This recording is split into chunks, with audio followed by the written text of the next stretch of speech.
Come back. You may be interested in knowing how ChatGPT Search compares with other chatbots.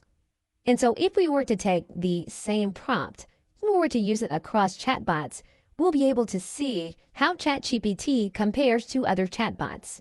And so if we go to our search area with a plain language query, and we turn on search, we can then click enter, and we'll be able to see how ChatGPT interprets the information with search.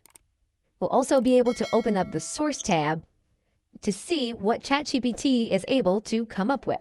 We can type the same phrase into Bing. As you can see, the search in Bing provides a varied approach and a traditional search experience. Inside of Bing, we can do what is called deep search, which is a GPT-powered search result. We can click on deep search.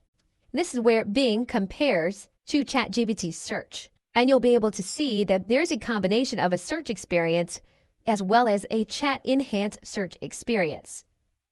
And so you can test your ChatGPT Search versus Bing to determine for your particular search if you're getting the result that you want. Okay, so with that, thanks, and I will see you in another video.